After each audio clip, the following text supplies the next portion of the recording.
wabarakatuh. Terima kasih kepada teman-teman rekan-rekan guru kehadirannya hari ini untuk mendengarkan diseminasi modul 14 budaya positif yang dibawakan oleh saudara Bapak Kamil Asri SPD sebagai calon guru penggerak angkatan 10 Kabupaten Bulukumba. Sebelum kita mulai acara, marilah kita sama-sama mengucapkan bismillah agar acara berjalan dengan lancar. Pertama-tama, sebelum kita memasuki inti kegiatan, kita mari mengucapkan salawat kepada Nabi Muhammad SAW dan tak lupa pula kita kirimkan puji syukur kepada Tuhan Yang Maha Esa karena berkat kehadirannya kita bisa hadir di tempat ini dengan sehat walafiat. Untuk mempersingkat waktu, karena kita diberi waktu, kita persilahkan dulu Bapak Kepala Sekolah Ibu Haji Sukmawati SPD untuk menyampaikan kata-kata sambutannya. Terima kasih kepada beliau, dipersilakan.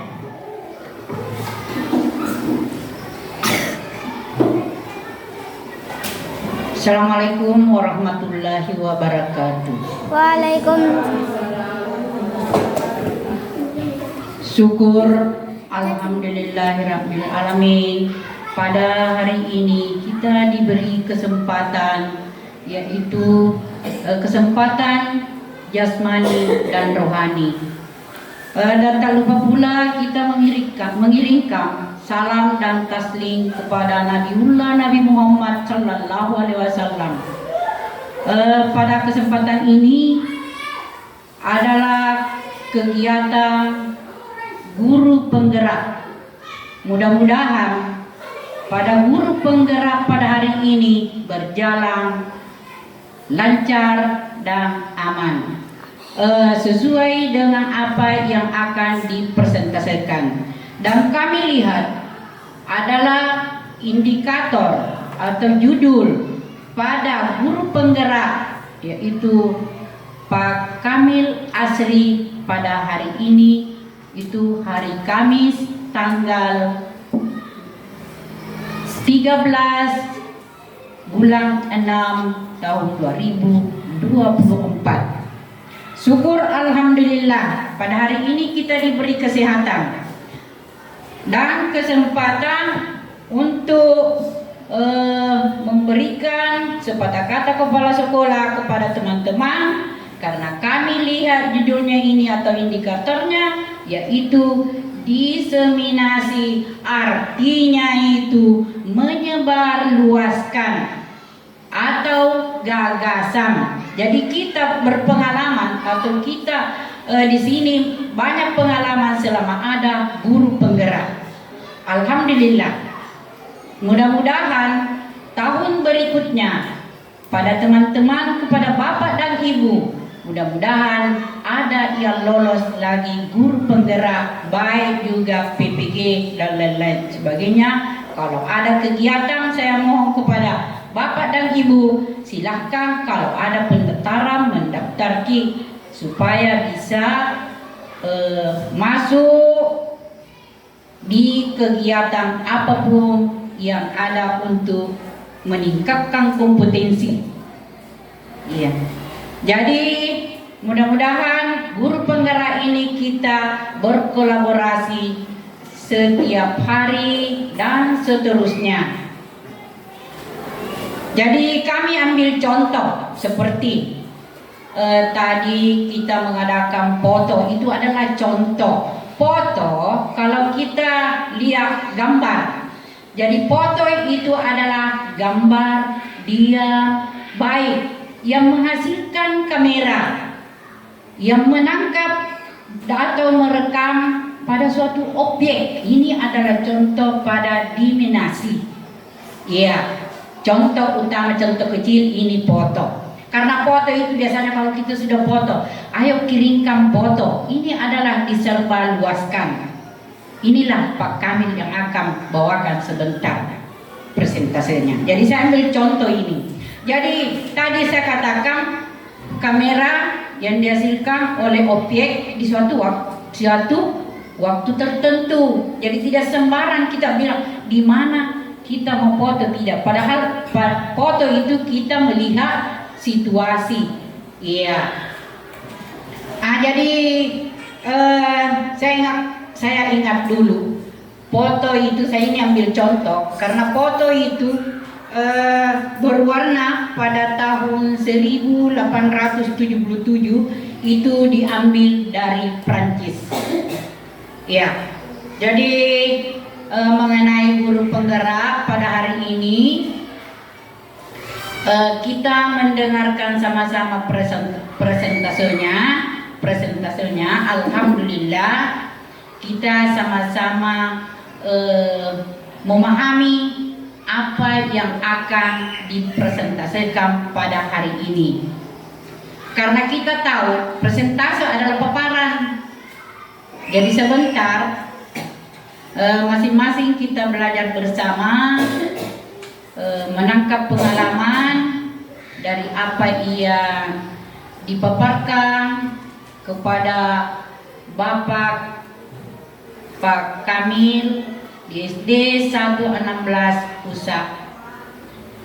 Jadi saya tidak panjang, kami buka presentasi atau paparan pada hari ini. Kami persilakan kepada Bapak Pak Kamil Asri SPD. Jadi sampai di sini penyampaian kami kepada Bapak yang akan presentasikan pada hari ini. Mudah-mudahan berjalan sesuai dengan yang akan dipaparkan, yaitu indikatornya. Jadi sampai di sini kami serahkan ke moderator. Wabillahi taufik wal hidayah. Assalamualaikum warahmatullahi wabarakatuh.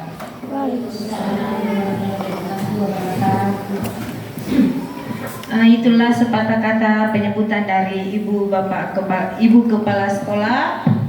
Untuk mempersingkat waktu, mari kita persilakan Bapak Kamil Asri SPD untuk menyampaikan destinasinya, yaitu budaya positif. Terima kasih. Ya, terima kasih atas kesempatan yang diberikan kepada saya untuk memaparkan kegiatan kami di CGP ini, yaitu membuat aksi nyata terkait dengan budaya positif yang dilakukan di sekolah. Assalamualaikum warahmatullahi wabarakatuh. Yang terhormat Ibu Kepala Sekolah SD 116 USA dan yang terhormat rekan-rekan guru SD 116 USA.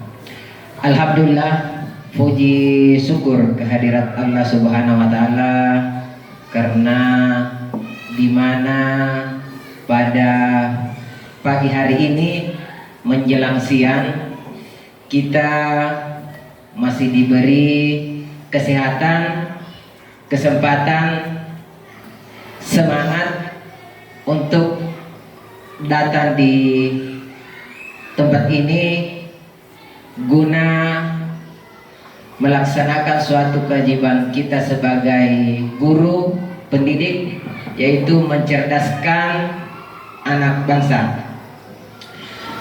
Selanjutnya kita tak lupa mengirimkan salam dan salawat kepada Nabi junjungan kita Muhammad Shallallahu Alaihi Wasallam sebagai panutan kita, sebagai tokoh pendidik sepanjang masa. Jadi saya langsung saja kita masuk di slide.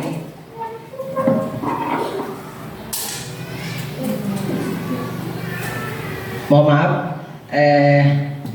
saya mohon maaf dulu kepada rekan-rekan pada hari ini karena saya meminta waktu rekan-rekan sejenak, kurang lebih 1 jam ke depan dalam pelaksanaan presentasi pada hari ini. Lanjut, saya langsung ke slide, yaitu diseminasi modul 1.4, yaitu budaya positif, yang saya sendiri bawakan, yaitu ini adalah suatu tugas yang diberikan untuk kegiatan CGP Angkatan 10 Kabupaten Bulukumba. Sebelum kita lanjut, saya kembalikan dulu ke rekan-rekan, melihat dulu pertanyaan pematik yang ada di depan. Apakah pernyataan ketiga di depan ini saya akan mau mendengar apakah setuju atau tidak setuju dengan pernyataan yang ada di depan. Yang pertama, hukuman dapat mendisiplinkan anak. Setuju atau tidak, Bapak Ibu? Hukuman dapat mendisiplinkan anak. Setuju atau tidak? Kalau kita sering misalnya ada kesalahan anak, setiap ada kesalahan anak, setiap menghukum, apakah dapat efektif untuk dapat disiplin ini anak? Setuju atau tidak?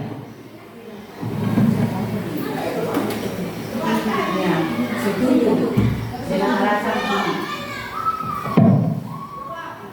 Kami terima kasih atas kesempatan yang diberikan kepada Bapak. Menurut di sini, setuju atau tidak setuju hukuman dapat mendisiplinkan anak.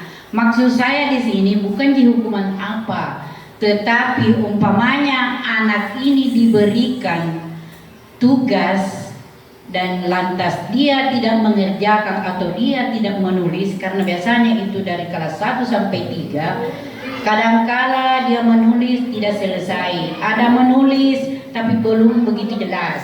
Maka kami berikan ini hanya bukan di hukuman bahwa hukuman berat, bukan, hukuman kedisiplinan seperti disiplin. Umpamanya dia tidak menulis, kelas 1 lah ini, tidak menulis, maka sebentar ini diberikan hukuman, tapi tidak disampaikan bahwa kamu akan dihukum, tidak, hanya diberitahu sebentar kamu, karena kamu tidak menulis sampai itu yang ada di samping sekolah kelasmu pungut. Ini kedisiplinan. Jadi mungkin besok dia takut nih, oh saya harus menulis, karena kalau tidak menulis kita memungut sampah. Ya, tapi ini memang haknya ini siswa memungut sampah. Ya, jadi ini kedisiplinan siswa atau anak. Jadi sekian penyampaian kami. Siapa tahu masih ada yang belum jelas. Tadi setuju atau tidak? Yang pertama dulu, hukuman dapat mendisiplinkan anak. Maksudnya di sini kayak memukul begitu. Jadi karena tapi untuk kegiatan ini, untuk hari ini ya kan kita sharing ini untuk bagaimana anak-anak ke depan. Ya. Jadi yang pertama ini maksudnya hukuman dapat mendisiplin, kayak kekerasan dihukum atau dipukul atau bagaimana ada. Jadi saya rasa ini kita tidak setuju mungkin yang tidak di nomor 1 toh tidak setuju. Nah, kita lanjut ke cocok. Iya, betul. Nah, kita lanjut ke yang kedua. Beda dengan yang nomor 2. Pemberian hukuman dengan hal positif seperti membaca, membersihkan halaman sekolah dapat meningkatkan disiplin anak. Nah, ini baru di sini. Yang pertama tadi kita sepakat tidak setuju. Nah, lanjut ke yang kedua. Bagaimana, kita setuju dengan yang kedua atau tidak? Nah, ya. Setuju yang kedua. Lanjut ke yang nomor 3, memberi penghargaan dapat meningkatkan motivasi belajar. Misalnya dapat ringgit 1, ringgit 2, ringgit 3, ada hadiah, datang lomba, dapat hadiah. Nah, ini maksudnya. Apakah kita setuju dengan yang ketiga ini? Ya. Ya, terima kasih karena kita saling mempersamakan persepsi untuk bagaimana anak-anak kita ke depan. Lanjut ke slide kedua. Ya, yaitu topik pembahasan yang saya bawakan pada hari ini, yaitu yang pertama, disiplin positif dan nilai-nilai kebajikan universal. Dan yang kedua, teori motivasi, hukuman dan penghargaan. Yang ketiga, keyakinan kelas. Dan yang keempat, kebutuhan dasar manusia. Yang kelima, posisi kontrol guru. Dan yang terakhir, yang keenam, segitiga restitusi. Ya, lanjut disiplin positif. Ya, kita melangkah yang pertama, disiplin positif dan nilai-nilai kebajikan. Ya, kita perhatikan dulu sejenak ini. Kita diskusi lagi sedikit di sini, yaitu perubahan paradigma. Nah, ini kegiatan kepala tangan. Anda sebagai A dan teman Anda sebagai B. Sobeklah secari kertas kecil, tuliskan benda atau sesuatu yang sangat berharga untuk Anda. Letakkan di salah satu tangan Anda dan genggam benda sesuatu tersebut dengan segala daya. Buatlah kepala. Misalnya, maksudnya ini seperti ada barang berharga ibu yang tidak bisa diberikan kepada orang lain, berharga sekali menurut kita. Kedua, teman Anda yang sebagai B akan mencoba dengan sebuah tenaga dengan berbagai cara untuk meminta Anda memberikan benda tersebut. B bisa membujuk, mengancam, menghardik, merayu, menyuap, apa saja yang dapat membuka kepalan tangan Anda. Jadi dengan si B ini berbagai macam cara untuk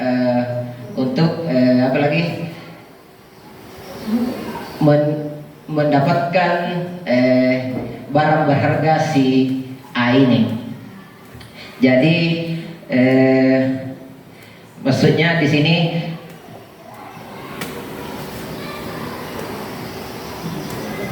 ya, kita lanjut. Nah, ini apa yang terjadi? Misalnya yang pertama, apakah Anda membuka kepala tangan Anda? Apa alasan membuka kepala tangan Anda?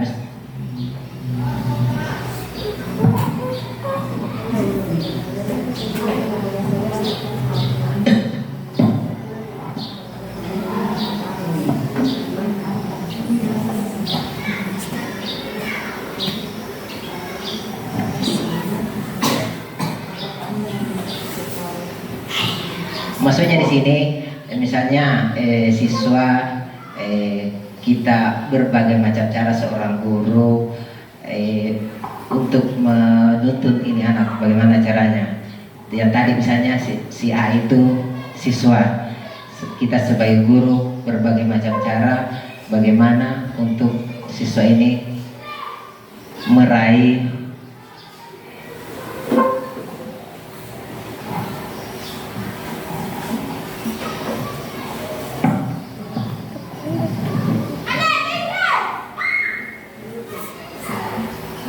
Jadi maksudnya di sini kita sebagai guru kan sebentar ada sebagai manajer, teman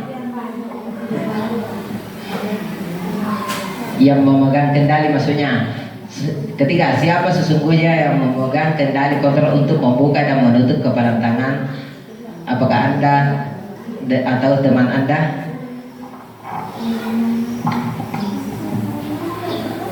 Mungkin menurut kita sendiri atau orang lain untuk mengontrol kendali kita sendiri. Itu saja intinya. Ya, betul. Jadi untuk mengontrol yaitu kita sendiri. Itu intinya. Ya, kita lanjut saja.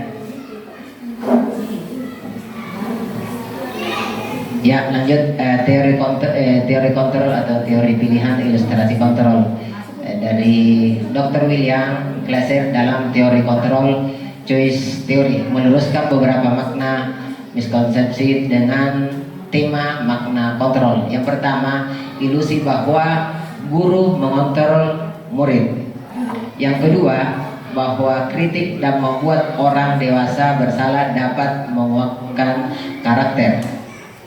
Yang ketiga, ilusi bahwa penguatan positif atau rujukan efektif dan bermanfaat. Yang keempat, ilusi bahwa orang dewasa memiliki hak untuk memaksa. Ya, kita lanjut ke slide berikutnya, yaitu siapa sesungguhnya yang memiliki kontrol. Yang stimulus responnya yaitu kita mencoba mengubah orang agar berpandangan sama dengan kita. Jadi teori kontrolnya yaitu kita berusaha memahami pandangan orang lain tentang dunia. Yang kedua, contoh yang kedua yaitu perilaku buruk dilihat sebagai suatu kesalahan. Teori kontrolnya yaitu semua perilaku memiliki tujuan. Jadi walaupun melakukan kegiatan kesalahan, semua kegiatan perilaku itu memiliki tujuan. Walaupun orang lain menganggap bahwa itu adalah pelanggaran, tapi menurut yang melakukan itu adalah baik bagi dirinya, begitu maksudnya. Yang ketiga, orang lain bisa mengontrol saya. Teori kontrolnya yaitu hanya Anda yang bisa mengontrol diri Anda. Yang selanjutnya yaitu saya bisa mengontrol orang lain. Teori kontrolnya itu Anda tidak bisa mengontrol orang lain. Selanjutnya yaitu pemaksaan ada pada saat bujukan gagal. Kolaborasi dan konsensus menciptakan pilihan-pilihan baru. Yang terakhir yaitu model berpikir menang atau kalah. Jadi teori kontrolnya itu model berpikir menang-menang. Jadi pemikirannya yaitu menang terus di pemikirannya. Kita lanjut ke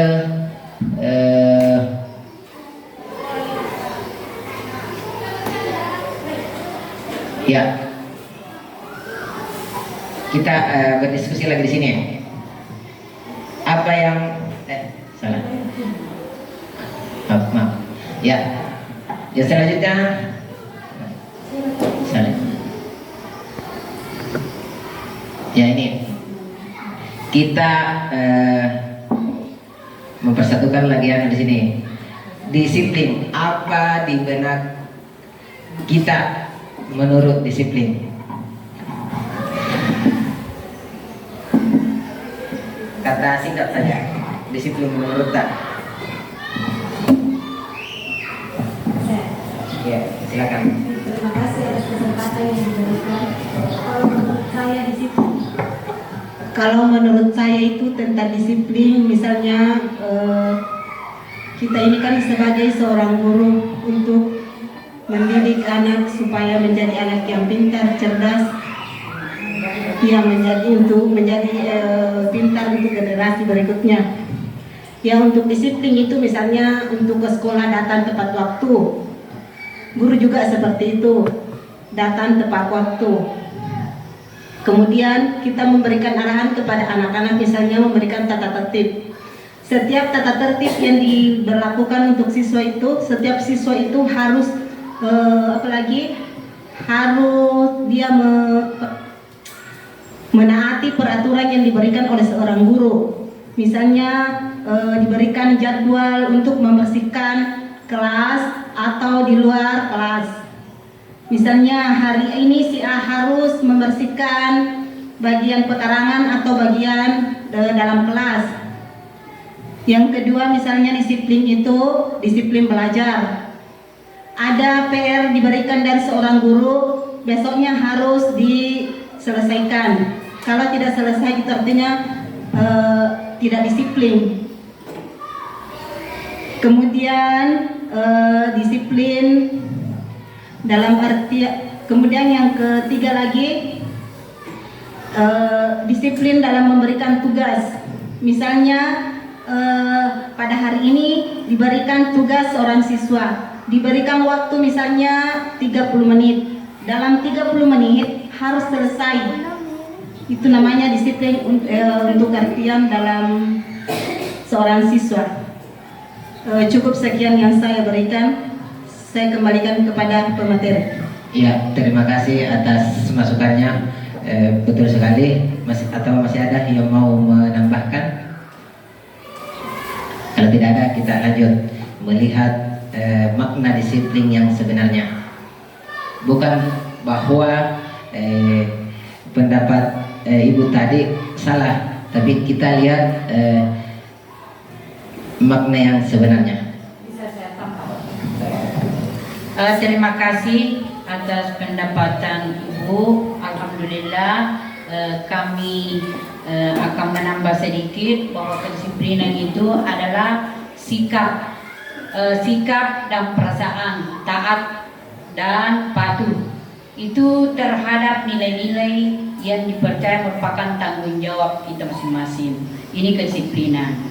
Jadi walaupun banyak orang memperingati kita, kalau bukan kita yang merubah sikap, tidak akan berubah. Ya, ini saja tambahan kepada Bu Asma. Terima kasih saya berikan kepada Bapak Pak Kamil. Ya, terima kasih atas masukannya Bu Haji. Kita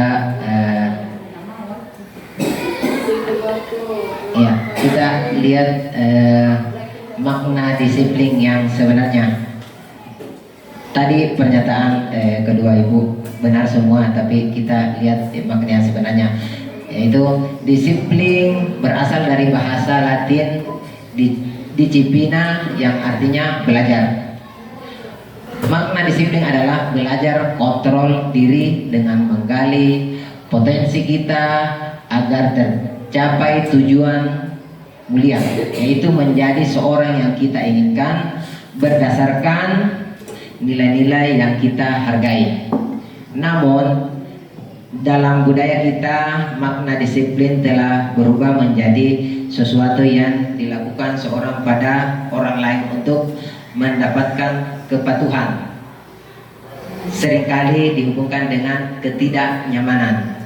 Jadi misalnya peraturan dibuat, bahasanya orang peraturan dibuat untuk dilanggar.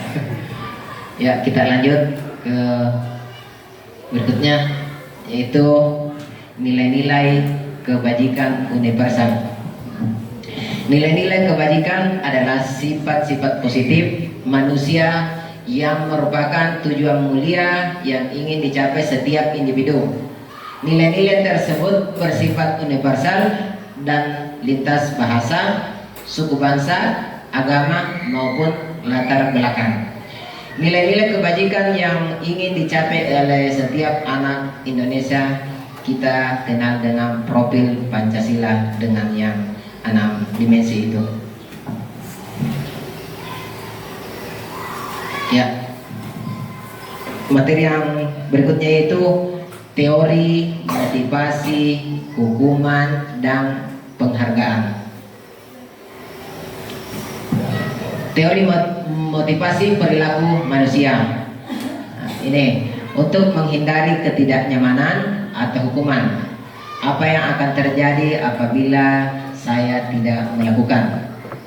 Yang kedua, untuk mendapat imbalan dari orang lain. Apa yang akan saya dapatkan apabila saya melakukannya? Yang ketiga, untuk menghargai diri sendiri. Saya akan menjadi orang seperti apabila saya melakukannya.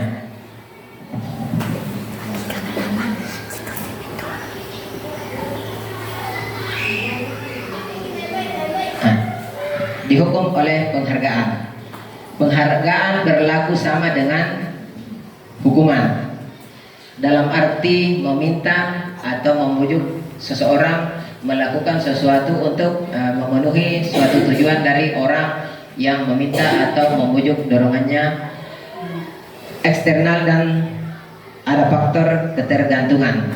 Jadi misalnya di sini kalau keseringan juga diberi penghargaan, ada faktor ketergantungan.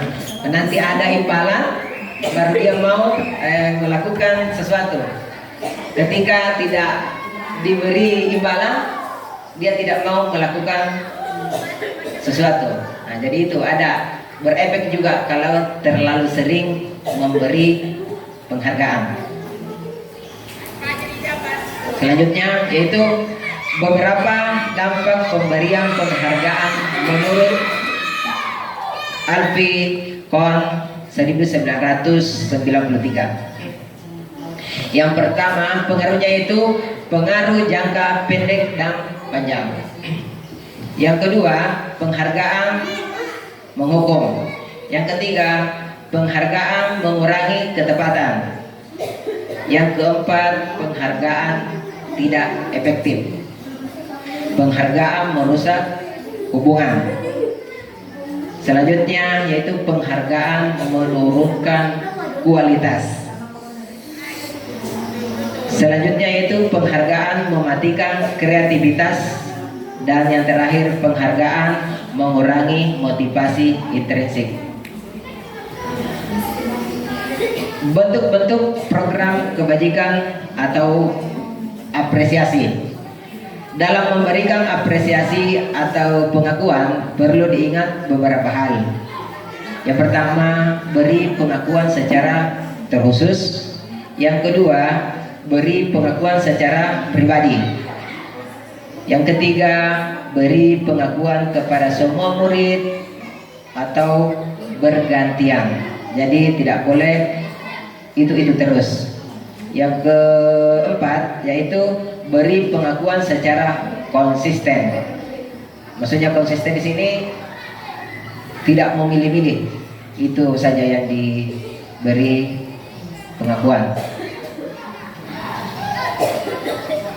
Bahkan biasanya anak yang kurang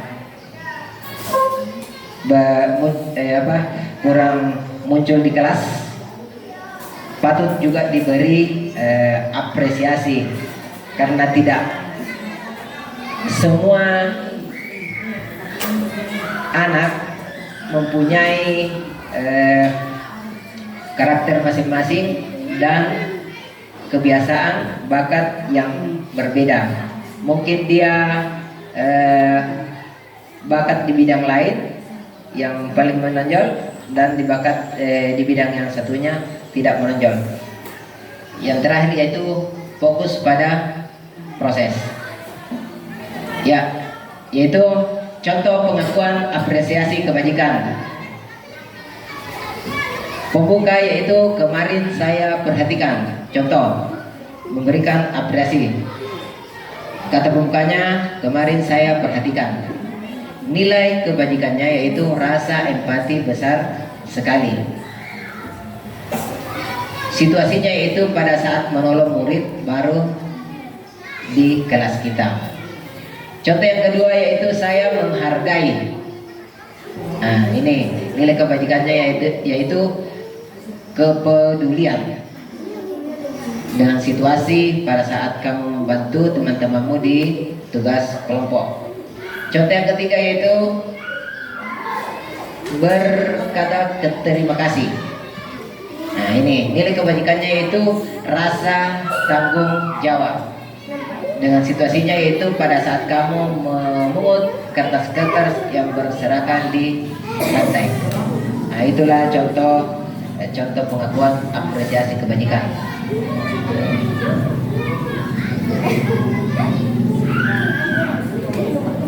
Ya.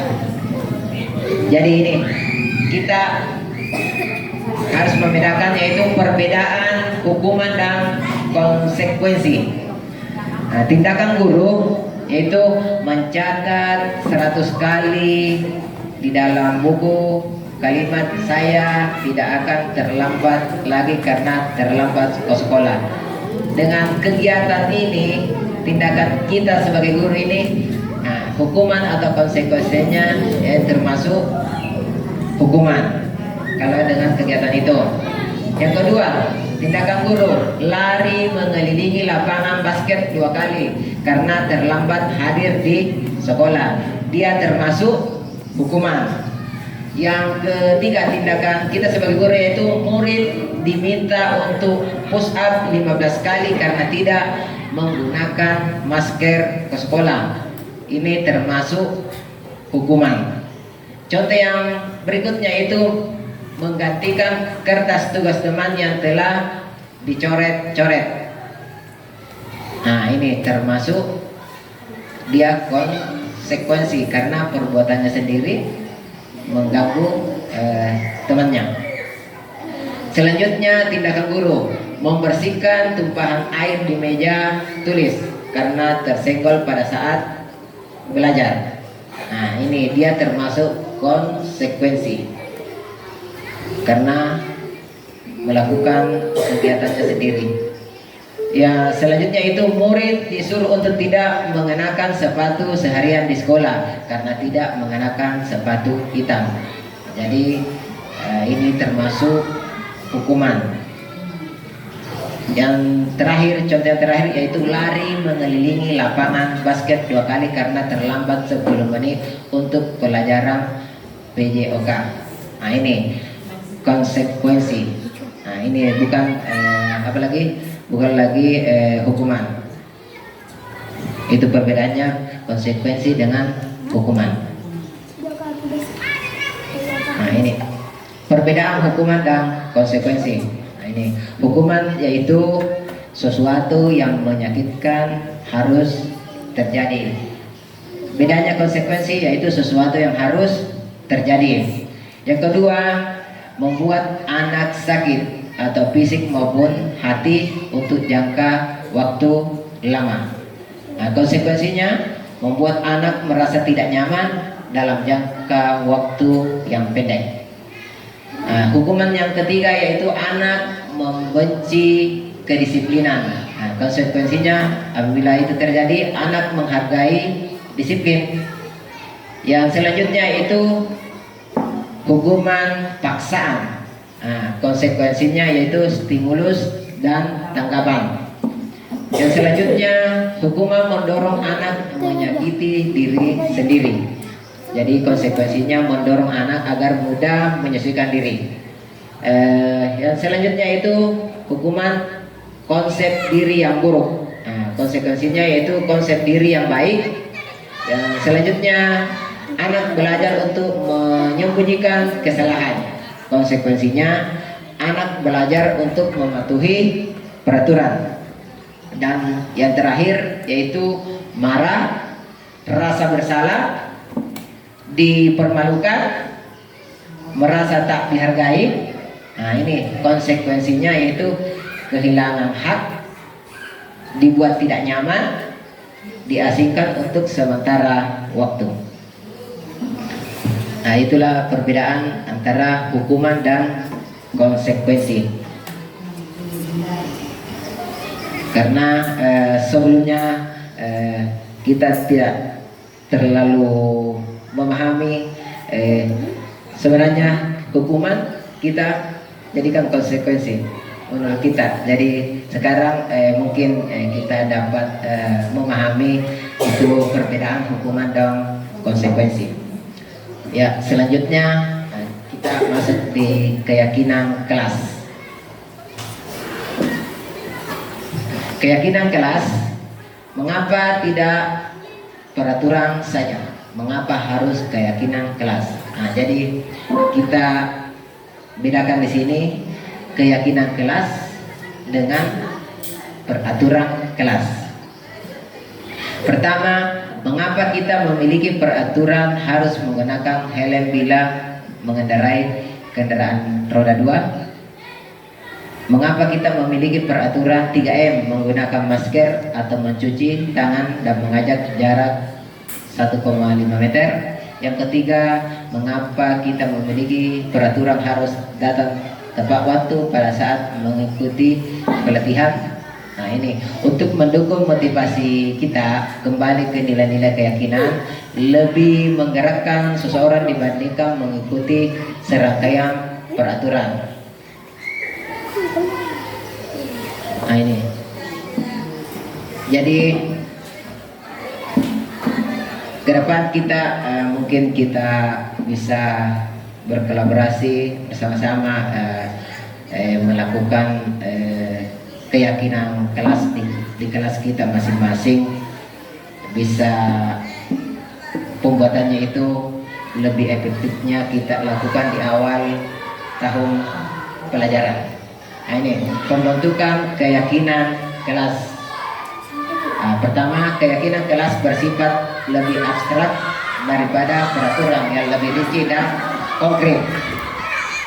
Keyakinan kelas berupa pertanyaan-pertanyaan universal. Pertanyaan keyakinan kelas senantiasa dibuat dalam bentuk positif. Keyakinan kelas hendak tidak terlalu banyak sehingga mudah diingat dan dipahami oleh semua warga kelas. Keyakinan kelas sebaiknya sesuatu yang dapat diterapkan di lingkungan tersebut. Semua warga kelas hendaknya ikut berkontribusi dalam pembuatan keyakinan kelas lewat kegiatan curah pendapat. Jadi perbedaannya yang saya pahami yaitu antara keyakinan kelas dengan peraturan kelas itu, peraturan kelas itu yang membuat itu adalah seorang guru, sedangkan keyakinan kelas itu hasil diskusi kesepakatan siswa itu sendiri dan dirangkum menjadi satu. Nah, ini perbedaannya itu keyakinan kelas dengan peraturan dengan keyakinan kelas. Yang pertama, yang termasuk peraturannya itu selalu kembalikan buku ke tempatnya. Nah, keyakinan kelas itu jadi kalau misalnya kita membuat keyakinan kelas nanti langsung saja dengan kata tanggung jawab. Tidak lagi terlalu banyak kata, yaitu selalu mengembalikan buku ke tempat. Kalau keyakinan kelas ini kayak menyeluruh, luas pengertiannya, tanggung jawab. Yang contoh yang kedua yaitu dilarang mengganggu orang lain. Nah, dilarang mengganggu orang lain. Lebih spesifiknya itu menghormati orang lain. Yang ketiga, hadir di kelas 5 menit sebelum pembelajaran dimulai. Keyakinan kelas yang kata lebih positifnya itu menghormati orang lain dan berkomitmen. Selanjutnya, dilarang melakukan kekerasan. Nah, lebih positifnya yaitu keselamatan dan menghargai orang lain. Selanjutnya contohnya dilarang menggunakan narkoba. Nah, ini keyakinan kelas yang dapat kita buat yaitu langsung saja kesehatan secara menyeluruh. Kalau dia bilang kesehatan, peraturan yang contoh yang berikutnya yaitu bergantian atau menunggu giliran. Nah, ini menghargai orang lain dan bersabar. Nah, bisa juga antri. Yang selanjutnya itu gunakan masker. Nah, langsung saja keyakinan kelasnya yaitu kesehatan dan keselamatan. Yang terakhir, contoh yang terakhir yaitu jangan berlari di kelas atau koridor. Nah, ini contohnya keselamatan. Keyakinan kelasnya itu keselamatan dan keamanan. Nah, jadi tadi mungkin kita sudah bisa membedakan apa itu keyakinan kelas dan apa itu peraturan kelas.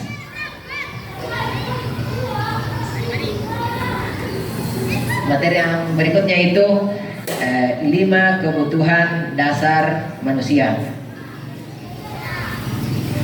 Nah, kebutuhan dasar manusia yaitu pertama bertahan hidup, yang kedua kasih sayang dan rasa diterima atau kebutuhan untuk diterima, yang ketiga kebebasan atau kebutuhan akan pilihan, yang keempat kesenangan, kebutuhan untuk merasa senang, yang kelima penguasaan yaitu pengakuan atas kemampuan. Jadi kelima ini saling berkaitan. Kebutuhan dasar manusia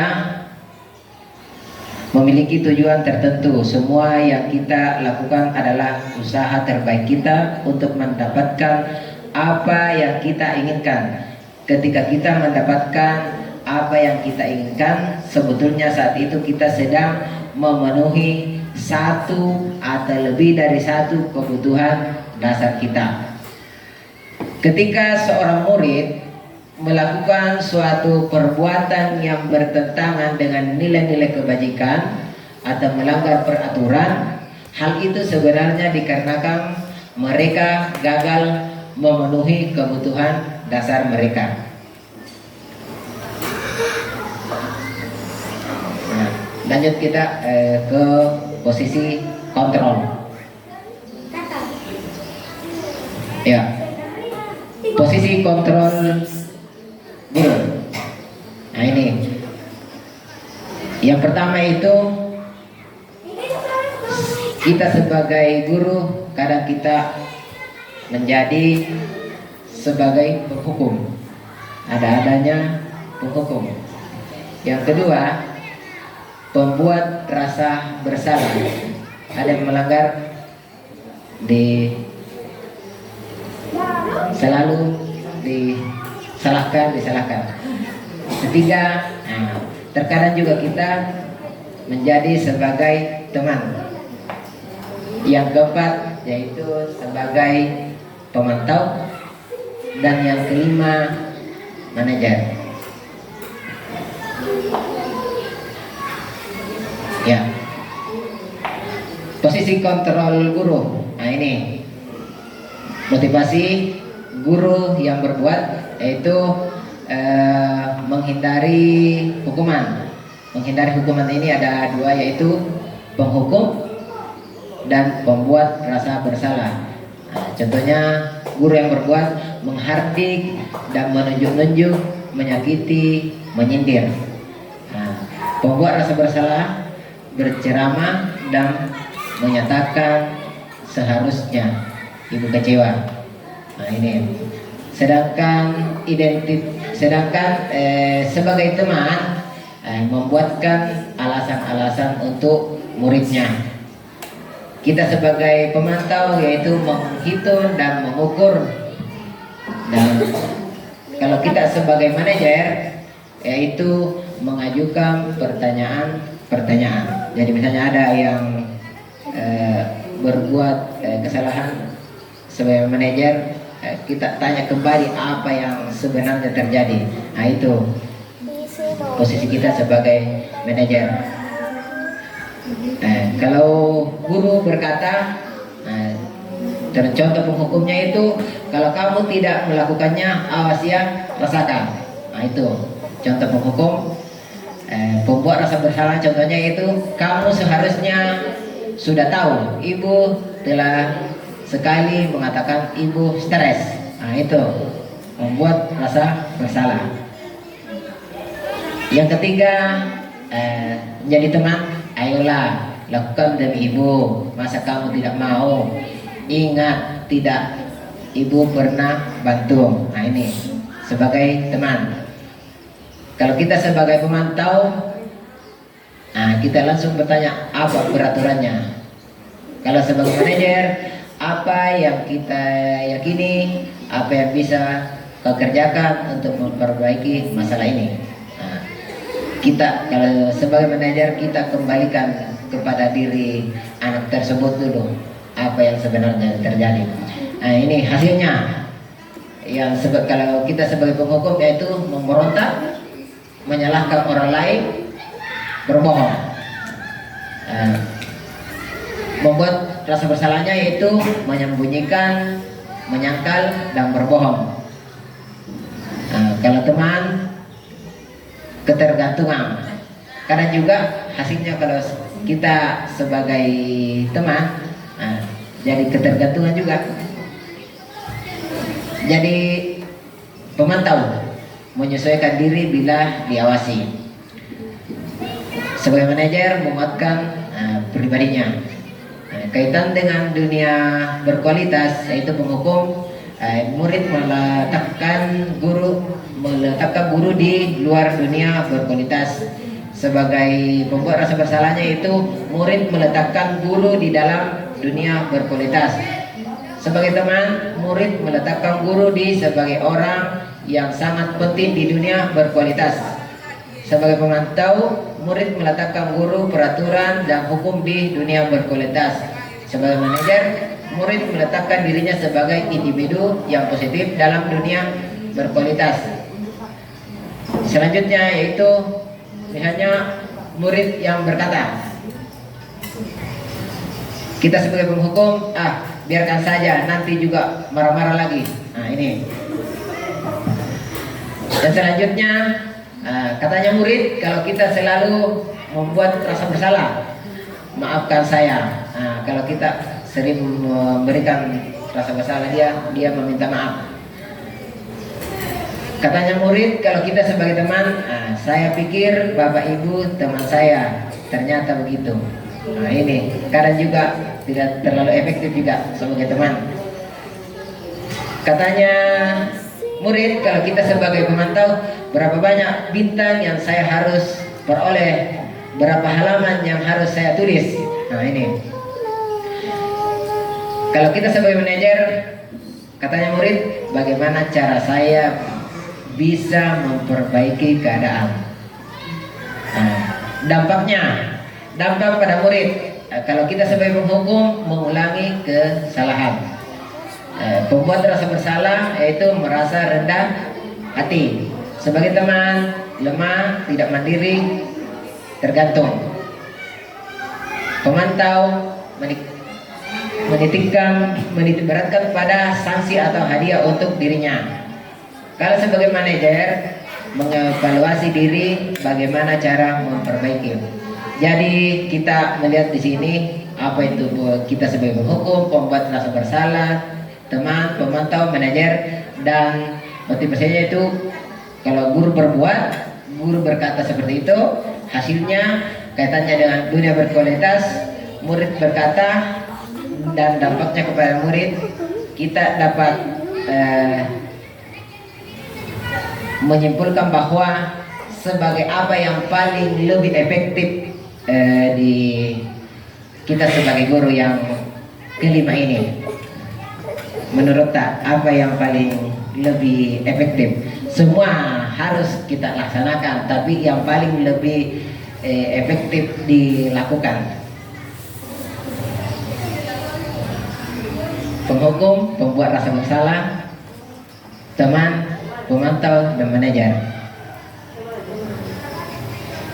Yang mana lebih efektif?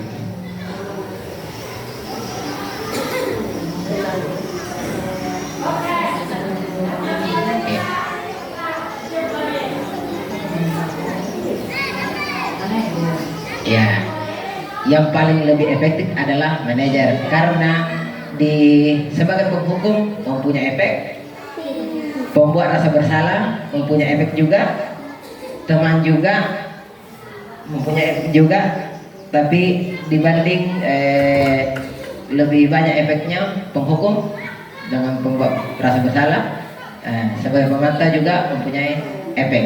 Jadi kita sebagai guru bisa menjadi sebagai manajer. Semoga kita kedepannya di sekolah kita lebih lebih bisa mengontrol diri kita kepada siswa kita dan tidak mendapat sesuatu yang tidak kita harapkan. Ya.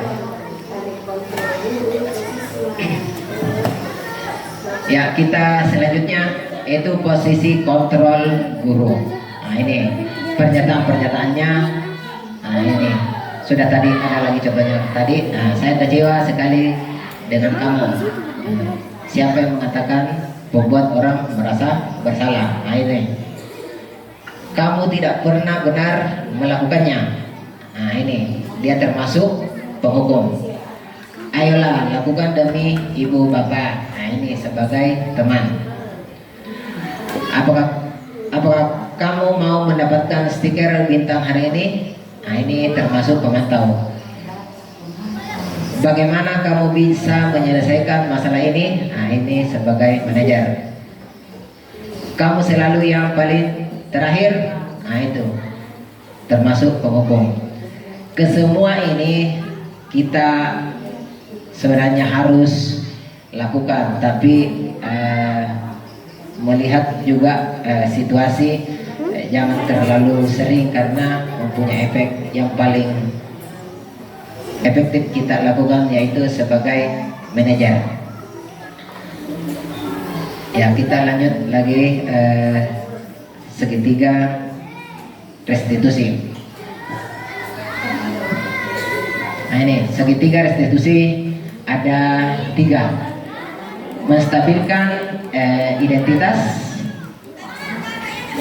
Yang kedua, validasi kebutuhan. Yang ketiga, menanyakan keyakinan. Lanjut. Contoh menstabilkan identitas. Untuk membuat anak merasa gagal karena berbuat salah menjadi positif terhadap dirinya. Contohnya yaitu misalnya guru berkata, berbuat salah itu hal yang manusiawi. Tidak ada manusia yang sempurna. Bapak ibu juga buat salah. Kita pasti bisa menyelesaikan permasalahan ini. Bapak ibu tidak tertarik untuk mencari tahu siapa yang benar, siapa yang salah. Bapak ibu lebih tertarik untuk menyelesaikan masalah. Kalau kamu menyalahkan dirimu sendiri terus menerus, apakah kamu bersikap baik pada dirimu sendiri? Nah, ini contoh kata-kata menstabilkan identitas. Ya, yang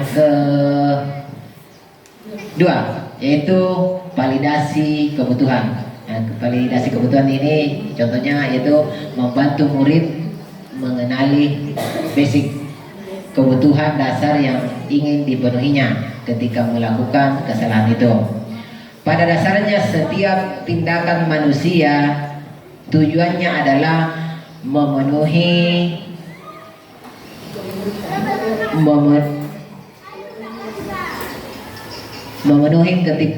kebutuhan dasar yang ingin dipenuhinya ketika melakukan kesalahan itu. Pada dasarnya setiap tindakan manusia tujuannya akan memenuhi kebutuhan dasar, apakah itu penguasaan, kebebasan, kasih sayang dan rasa diterima, kesenangan, atau bertahan hidup. Contoh perkataan guru, kamu bisa saja kan melakukan hal yang lebih buruk, tapi kamu tidak melakukannya kan? Nah, itu.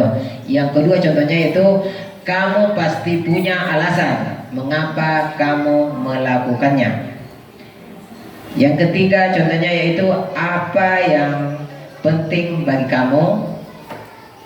Contoh selanjutnya yaitu kamu boleh tetap berusaha menjaga sikap itu, tapi tambahkan sikap yang lain yang baru. Contoh berikutnya itu, maukah kamu belajar cara lain untuk mendapat yang kamu butuhkan tanpa harus memukul? Nah, selanjutnya contohnya yaitu, apakah kamu bisa melakukan dengan lebih baik besok lagi? Inilah beberapa contoh melakukan validasi kebutuhan siswa. Yang ketiga yang terakhir yaitu menanyakan keyakinan. Anak melihat kesalahannya dihubungkan dengan norma sosial dan nilai-nilai yang mendasari manusia berinteraksi dengan orang lain. Contoh perkataan guru, apa nilai yang kita percaya di kelas atau sekolah kita? Nah, ini bisa termasuk juga keyakinan kelas tadi yang dibuat. Nah, kita ingatkan kembali apa yang peraturan kelas yang kamu pernah sepakati. Nah, itu nilai-nilai universal apa yang telah kita sepakati. Nah, selanjutnya itu kelas yang ideal itu seperti apa. Jadi keyakinan kelas ini menanyakan keyakinan ini kita mengembalikan, mengingatkan kembali kepada siswa itu yang berbuat salah. Selanjutnya itu kamu ingin jadi anak seperti apa. Nah, contoh selanjutnya itu apa yang kamu rasakan ketika kamu melakukan itu. Kamu menjadi orang yang seperti apa? Nah, itu adalah contoh-contoh yang dalam melakukan menanyakan keyakinan.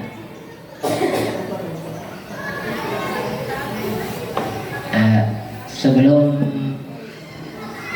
saya akan memperlihatkan dulu contoh keyakinan kelas yang contoh apalagi segitiga restitusi yang pernah kami lakukan beberapa waktu yang lalu, yaitu sebagai tugas kami di guru penggerak.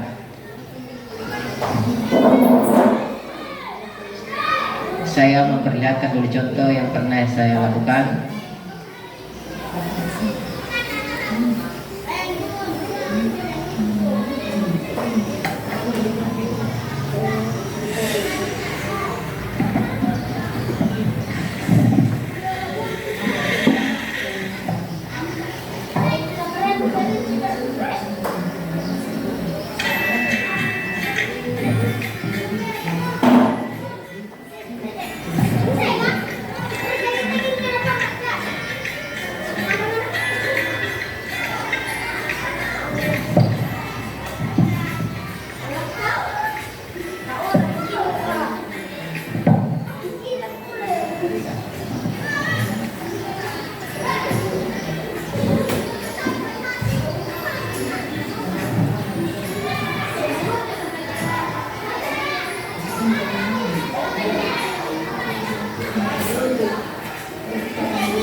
Ya, itulah tadi kita semua menyaksikan kegiatan praktik segitiga restitusi yang saya lakukan tempo hari. Saya lagi memberikan contoh lagi, tadi terlewatkan, saya memberikan contoh keyakinan kelas yang bisa kita buat nanti.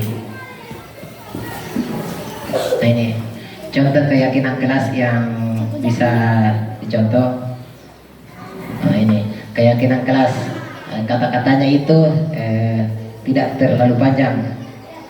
Contohnya saling menghormati, bertanggung jawab, menjaga kesehatan, saling menghormati, menjaga keselamatan, menghargai lingkungan. Nah, inilah contoh keyakinan kelas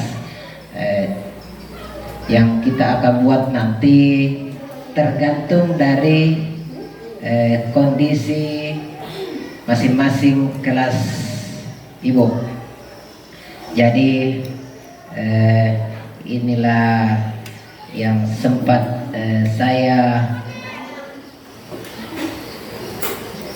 paparkan pada hari ini. Sebelum kita tutup kegiatan pada hari ini, saya memohon maaf atas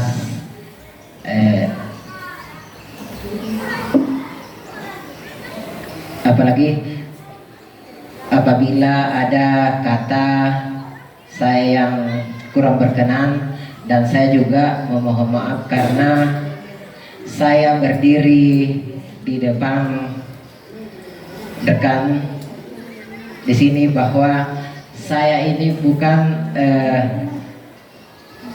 bahwa tidak lebih pintar dari ibu dibandingkan kita semua. Kita di sini masing-masing masih belajar. Proses belajar itu tidak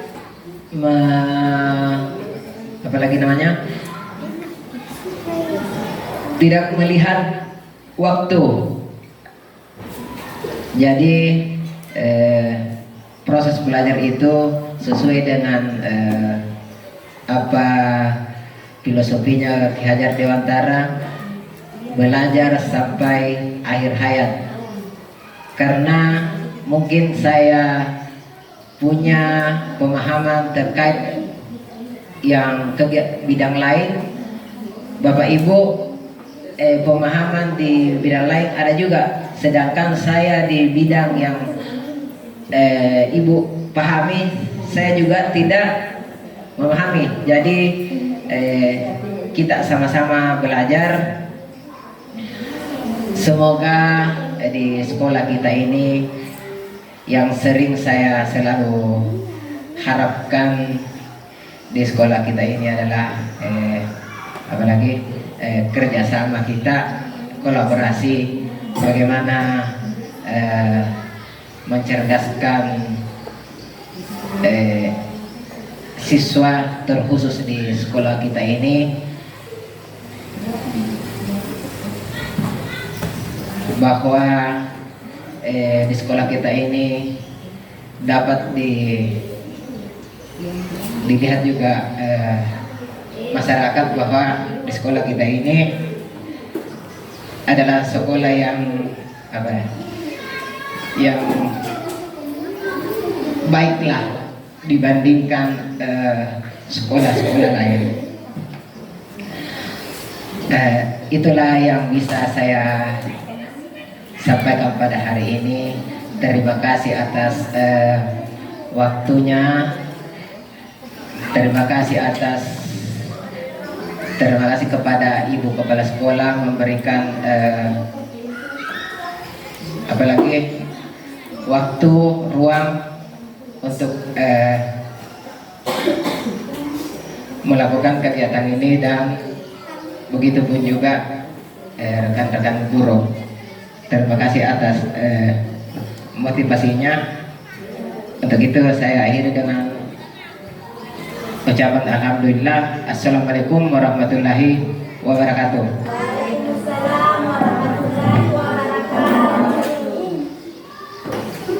Kembalikan ke moderator.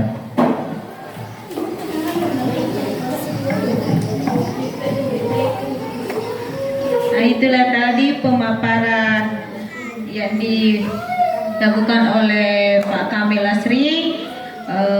Ada kiranya Bapak Ibu-Ibu semua yang ingin mengajukan pertanyaan, sempat ada yang mau bertanya, untuk disilakan. Sebelum kegiatan hari ini kita tutup.